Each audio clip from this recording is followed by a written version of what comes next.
साथियों, सबसे पहले तो मैं शुक्रिया अदा करना चाहता हूं कि मुझे यहां बुला करके आपने सम्मानित किया। आज से 4-5 महीना पहले मैं फतेहाबाद गया था और मांगे राम जी के दफ्तर के अंदर चाय जब मैंने पी थी तो लोगों ने कहा कि तुम आओ, हिसार आओ, फतेहाबाद आओ, हमारे इस क्षेत्र के अंदर आप आना जाना क्यों बंद कर रखा है। तो मैंने कहा था जैसे ही लोकसभा के इलेक्शन संपन्न होते हैं उसके बाद मैं तुरंत आकर के आप लोगों के बीच के अंदर बैठूंगा। और मैं आने की सोच ही रहा था कि इतने मेरे को आमंत्रित किया गया कि आप 6ठी बार लोकसभा के सदस्य बने हो, 5 बार लगातार आप लोकसभा के सदस्य बने हो, आपको हमारी बिरादरी के लोग सम्मानित करना चाहते हैं। और जब इनका निमंत्रण मेरे पे आया तो मैंने ये तारीख तय कर ली और आज जब मैं यहां पर आया हूं इस यादव धर्मशाला के अंदर तो मैं ये देख रहा हूं कि सब मौजूदान न केवल हिसार के बल्कि आसपास के जिलों के भी, आसपास के गांव के भी सारे के सारे यहां पर आज के दिन जो आप उपस्थित हैं इस सम्मान समारोह के अंदर, मैं आपका अपनी तरफ से शुक्रिया अदा करना चाहता हूं और आपका शुक्रगुजार हूं। आज जब मैं आ रहा था किशन जी के दर्शन करने के बाद, राम की मूर्ति के ऊपर माला गिरने के बाद, तो यहां आते वक्त मैंने नारे सुने कि राजा इंद्रजीत सिंह, राजा इंद्रजीत सिंह। पर हम आज के दिन प्रजातंत्र के अंदर रहते हैं। राजा वही बनता है जो मत की पेटी से मिलता है, जो लोगों की राय से बनता है। और आज मेरा सौभाग्य है कि 36 बिरादरी के लोग, जो ये मैं 6 बार जीता हूं, जो मैं 4 बार विधानसभा जीता हूं, तो मेरे को 36 बिरादरी के लोगों का सहयोग मिला है। इसी बार आज के दिन रिकॉर्ड तोड़ के आज के दिन 5 बार लगातार मैं लोकसभा का सदस्य बना। और यही वजह है कि जब मैं बोलता हूं मुझे दिखाई देता है कि मेरी पीठ थपथपाने के लिए मेरी बिरादरी के तो हैं। इस बार तो 90-95% लोग मेरा साथ इस इलेक्शन के अंदर दिया जो मेरी बिरादरी के थे, लेकिन जो और बिरादरी के थे उन्होंने भी मेरा सहयोग आज के दिन तो दिया। इसी वजह से मेरी आवाज बुलंद होती है। मैं अपने निजी नफा और नुकसान का नहीं सोचता, लेकिन जो मेरे लोग थे जिन्होंने मेरा सहयोग किया था, खून पसीना एक किया था और जिताने के लिए अपना प्रयास किया था, मैं आज के दिन उनका नुमाइंदा होते हुए अगर उनकी आवाज बुलंद नहीं करूंगा तो मैं अपने फर्ज के प्रति कोताही करूंगा। और ये मैंने आज तक नहीं।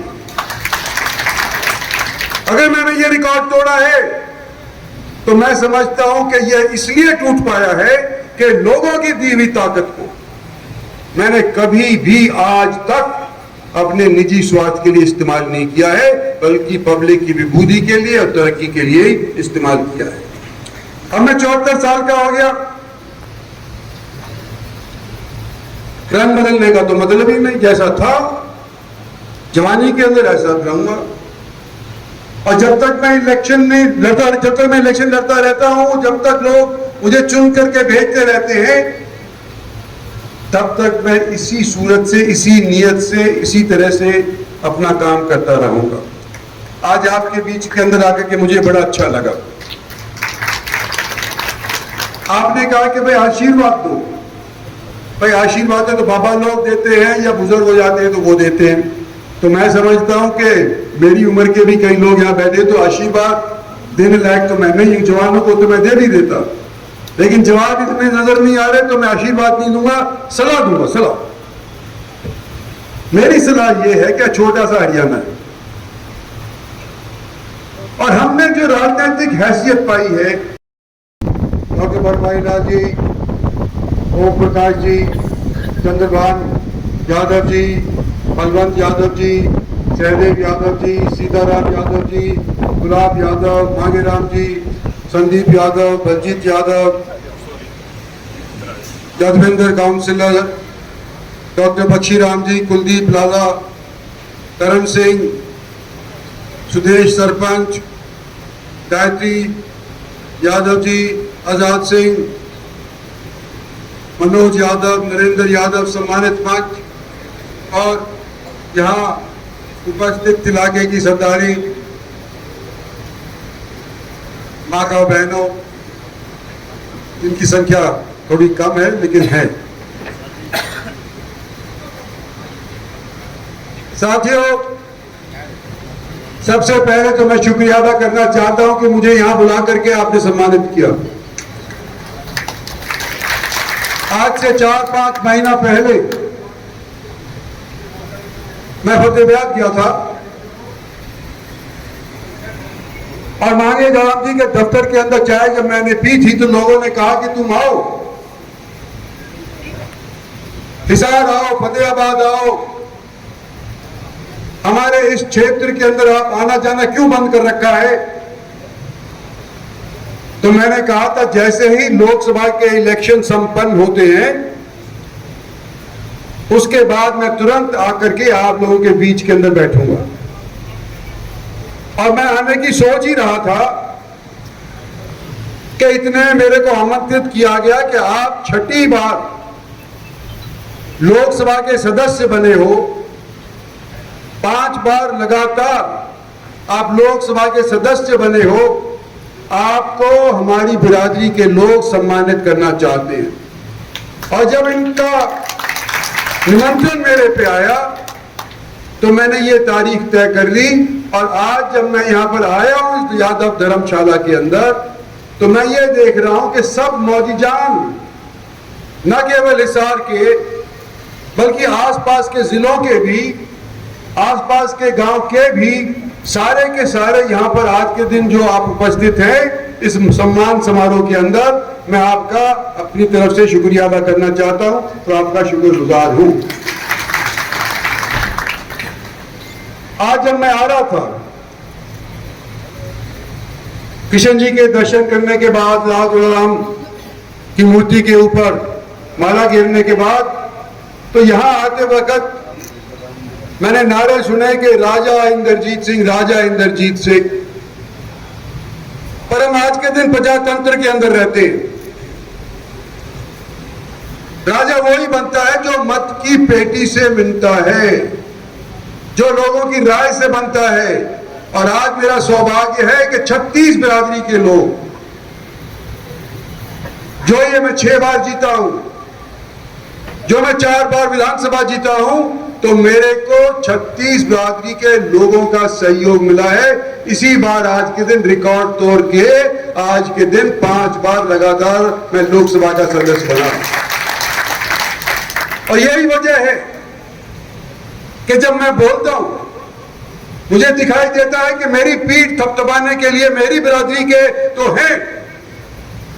इस बार तो 90-95% लोग मेरा साथ इस इलेक्शन के अंदर दिया जो मेरी बिरादरी के थे, लेकिन जो और बिरादरी के थे उन्होंने भी मेरा सहयोग आज के दिन तो दिया। इसी वजह से मेरी आवाज बुलंद होती है। मैं अपने निजी नफा और नुकसान का नहीं सोचता, लेकिन जो मेरे लोग थे जिन्होंने मेरा सहयोग किया था, खून पसीना एक किया था और जिताने के लिए अपना प्रयास किया था, मैं आज के दिन उनका नुमाइंदा होते हुए अगर उनकी आवाज बुलंद नहीं करूंगा तो मैं अपने फर्ज के प्रति कोताही करूंगा। और ये मैंने आज तक नहीं किया। अगर मैंने ये रिकॉर्ड तोड़ा है तो मैं समझता हूं कि ये इसलिए टूट पाया है कि लोगों की दी हुई ताकत को मैंने कभी भी आज तक अपने निजी स्वार्थ के लिए इस्तेमाल नहीं किया है, बल्कि पब्लिक की विभूति के लिए और तरक्की के लिए ही इस्तेमाल किया है। अब मैं 74 साल का हो गया। रंग बदलने का तो मतलब ही नहीं, जैसा था जवानी के अंदर ऐसा रहूंगा। और जब तक मैं इलेक्शन नहीं लड़ता, जब तक मैं इलेक्शन लड़ता रहता हूं, जब तक लोग मुझे चुन करके भेजते रहते हैं, तब तक मैं इसी सूरत से, इसी नीयत से, इसी तरह से अपना काम करता रहूंगा। आज आपके बीच के अंदर आकर के मुझे बड़ा अच्छा लगा। आपने कहा कि भाई आशीर्वाद दो। भाई आशीर्वाद है तो बाबा लोग देते हैं या बुजुर्ग हो जाते हैं तो वो देते हैं। तो मैं समझता हूं कि मेरी उम्र के भी कई लोग यहाँ बैठे, तो आशीर्वाद देने लायक तो मैं नहीं हूं। जवानों को तो मैं दे नहीं देता, लेकिन जवाब इतने नजर नहीं आ रहे तो मैं आशीर्वाद नहीं दूंगा, सलाह दूंगा। सलाह, मेरी सलाह यह है कि छोटा सा हरियाणा है और हमने जो राजनीतिक हैसियत पाई है, ये राजनीतिक हैसियत इकट्ठा रहने के वजह से पाई है। आज जो चर्चाएं होती हैं, आज अनेक पार्टियों के अंदर जो हड़कंप मच जाता है, वो इसलिए मच जाता है कि इंद्रजीत सिंह के साथ इसके लोग इकट्ठे न रह जाएं। और यही ताकत अगर हम खो देंगे तो राजनीतिक अपनी हैसियत भी खो देंगे। ये मेरी सलाह है, अगर आप मंजूर करते हो तो हाथ उठाओ। वास्तविकता है, इसलिए आप उठाने में कोई दिक्कत नहीं है, मैं झूठी बात नहीं कहने लगा। और आज मैं यूं कहता हूं कि ये जो हमारे 40-45 साल राजनीति के मैंने देखे हैं हरियाणा पंजाब से अलग होने के बाद, पुराना इतिहास तो मैं नहीं दोहराता, तो बहुत दोहरा दिया। मेरे दादा राव तुलाराम से लेकर के आज तक का दोहरा दिया, मैं उसको नहीं दोहराना चाहता। लेकिन एक बात मैं ये कहना चाहता हूं कि पिछले दिनों के अंदर चाहे किसी की भी सरकार बनी हो, कांग्रेस की बनी हो, भारतीय जनता पार्टी की बनी हो, आप लोगों के सहयोग के बिना नहीं बन सकती। और हरियाणा के अंदर भी जो 2 बार आपने सरकार बनाई है, वो आप लोगों के सहयोग की वजह से ही बनी है। और मैं अपनी उपलब्धि कहना चाहता हूं कि ये एक जमाना था जब मैं कांग्रेस के अंदर था, एक जमाना था जब मैं विशाल हरियाणा पार्टी का सदस्य था। अनेक मुख्यमंत्री मैंने देखे अपने राजनीतिक जीवन के अंदर, और क्या महसूस हुआ करता था कि जो चीफ मिनिस्टर बन जाता था, अगर हिसार का बन जाता हिसार का काम होता था, अगर भिवानी का बन जाता हिसार की बजाय भिवानी का बनता था, अगर कहीं रोहतक का बनता था तो रोहतक का काम हुआ। पैसे भी, नौकरियां भी, चेयरमैन की कॉर्पोरेशन की चेयरमैन भी सारी की सारी एक ही जिले के अंदर चली जाया करती थी।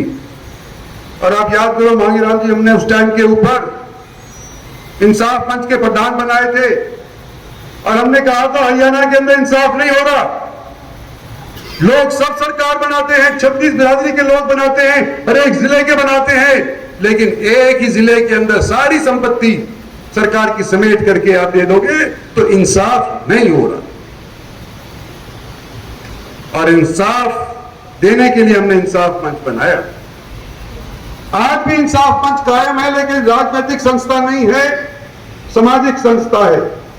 कोविड आया, हमने इस्तेमाल किया इंसाफ मंच को, लोगों ने पैसा दिया इंसाफ मंच के अंदर, हमें दवाई दी, ऑक्सीजन दिया।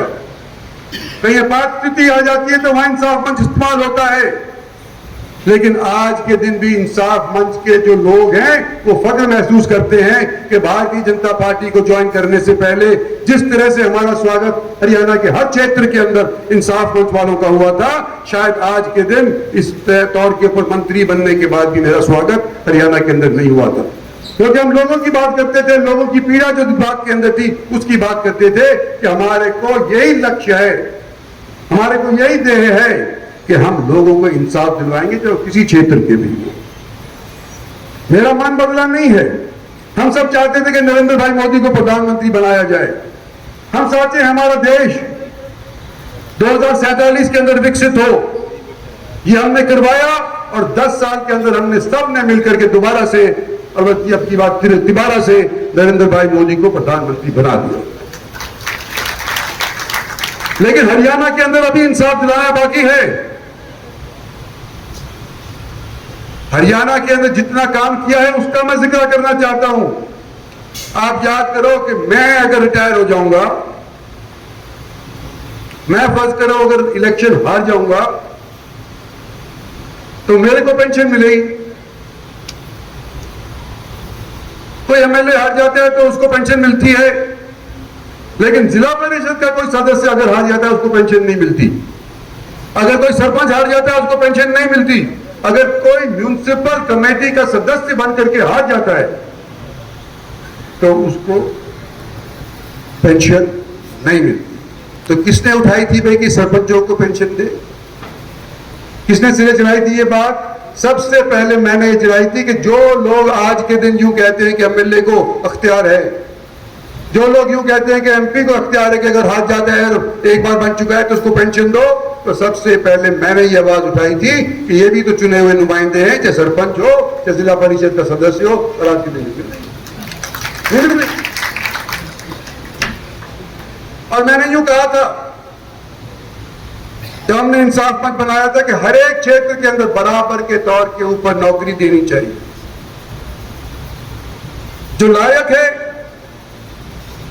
तो नौकरी प्राप्त करे, जो नालायक है वो और नालायक पैदा करेगा अगर उसको सिपाही से नौकरी दे दी। और ये नरेंद्र भाई मोदी का भी कहना है कि तीसरी और चौथी श्रेणी के अंदर तुम नौकरी के अंदर ग्रेस मार्क्स मत दो। अब आज के दिन नौजवान मेरे से आज कई जगह पूछे कि नीट का क्या होगा? नीट के अंदर कोई मेहनत करता है 6 महीने, कोई मेहनत करता है 1 साल, कोई कुछ बनना चाहता है, कोई कुछ बनना चाहता है। जब यह मालूम चलता है कि हरियाणा के एक क्षेत्र से, हरियाणा के एक एजुकेशनल संस्थान से 7 बच्चे ऐसे निकल करके गए जिन्होंने नीट के अंदर फुल मार्क प्राप्त कर दिए। कितने मार्क प्राप्त कर दिए जो नीट के अंदर हो ही नहीं सकते, जितने कुल मिलाकर के होते हैं और होने चाहिए उससे भी अव्वल कर लिए। तो भाई जब मेरे से बच्चे पूछते हैं तो मैं क्या कहूंगा कि जी हमारी सरकार ने इसके बारे के अंदर सोचा है? नहीं सोचा। हमारी सरकार ने इसके बारे में सोचा है। ये नीट का जो एग्जाम है इसके बारे में कुछ ना कुछ करना पड़ेगा, नहीं तो आने वाले समय के अंदर राजनीति के अंदर, सरकार के अंदर बच्चों की आस्था खत्म हो जाएगी। हरियाणा के अंदर भी देखता हूं मैं, हरियाणा के अंदर भी कितनी बार पेपर लीक हुआ, बोलो भाई फिर जगह जगह के मेरे पास जवाब नहीं है। लेकिन यह मैं जरूर कह सकता हूं कि जहां पर इस तरह की हरकत होती है इंद्रजीत सिंह की आवाज बुलंद रहेगी और गलत को काम मैं गलत ही कहूंगा, किसी को उसको दुरुस्त नहीं कह सकता। साथियों मैं आपसे चुना नहीं गया, लेकिन आप लोगों ने मुझे बुला करके यहां पर आस्था दिखाई। मैं आज जो कहना चाहता हूं कि मैं आपका चाहे चुनावा नुमाइंदा हूं या ना हूं, अगर आप लोगों की कोई काम है, अगर मेरी कलम के अंदर ताकत है, मेरी आवाज के अंदर ये ताकत है, तो मैं आपके लिए उसी तरह से काम करूंगा, चाहे आप रेवाड़ी के हो, चाहे गुड़गांव के हो और चाहे आप मेवात के हो। और ये मैंने 40-45 साल जो अनुभव के तौर के ऊपर बताए हैं, मैं समझता हूं कि आने वाले समय के अंदर भी इसका इस्तेमाल होना चाहिए। आप लोगों का सहयोग रहे, आप लोग संगठित रहे, आने वाले समय के अंदर इस तरह की राजनीति भी बनेगी हरियाणा के अंदर, जिसके अंदर आप लोगों का भी काम होगा, आप लोगों की भी हैसियत होगी, आप लोगों का भी मान सम्मान होगा। अगर राजनीति के अंदर आपका मान सम्मान ही नहीं रहा तो किस तौर के ऊपर हम जी रहे हैं? खाक के लिए,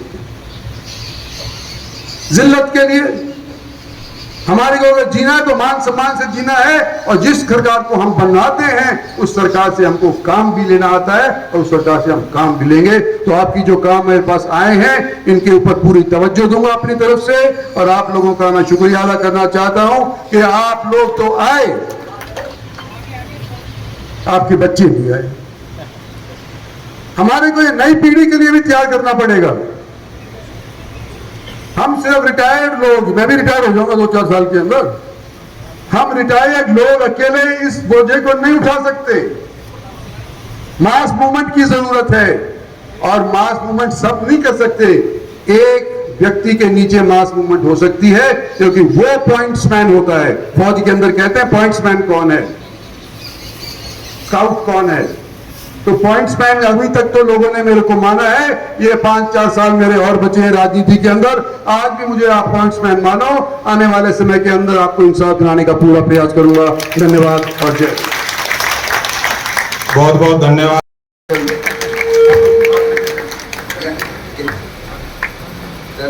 राव साहब ने जो आदेश दिए 10 लाख 11 लाख बहुत बढ़िया भाई, एक बार मेरे साथ जोरदार नारे लगाएंगे। राव इंद्रजीत जिंदाबाद, राव इंद्रजीत जिंदाबाद, राव इंद्रजीत जिंदाबाद। चुनाव जीत करके और आपके चरणों में आएगा। हमारे आरसी के अंदर हमारे बहुत से नेता है, पूर्व चेयरमैन गांधी, कुलदीप राणा जी और बहन गायत्री जी, बहुत बार भी नेता है। तो आपको अच्छा लगे सर्वे करवा करके आप टिकट दिला लेना, सबसे ज्यादा बात अच्छा सरकार को जिताने का काम करेगा। मेरा आपसे एक निवेदन है कि यादव समाज के आम मजदूर खत्म हो। हमारी 5 सीटों पर दावेदारी है। आप दक्षिण हरियाणा से बाहर निकल करके 5-4 वोट टिकट दिला दो, हम विधायक बन जाएंगे, आपने धरने सीएम करते रहोगे। तो आपने पहली बार ये बहुत बढ़िया काम किया है कि आपने पूरे हरियाणा के दौरे शुरू कर दिए। हम आपकी इस बात से खुश है और हम आपके साथ हैं। हम आपको विश्वास दिलाते हैं कि सारा समाज आपके साथ एकजुट है और 80 हल्के के अंदर 16,000 वोट तो यादव समाज की है, तो जो हमारे मकबूल काम है उनकी 35,000 वोट है और वो हमारे बिल्कुल साथ है। आप टिकट दिला दो, हम विधायक बना देंगे। एक बात तो यह कि एक आंदोलन के दूसरा नियत ये है, अगर कोई दूसरी पार्टी यादव समाज को व्यक्ति को टिकट देती है तो आप उससे विरोध में रैली कर लेना है। ये मेरा आपसे निवेदन है। ऐसे ही तो हुआ ठीक हो जाए। तो साहब आप मैं वैसे कांग्रेस पार्टी में हूँ नहीं, राष्ट्रीय कोऑर्डिनेटर हूँ कांग्रेस का। प्रोग्राम हमारे समाज का है। हम चाहते हैं कि हमारे समाज का सीएम बने। हम आपके साथ हैं तन मन धन से। जय हिंद, जय भारत, जय श्री राम।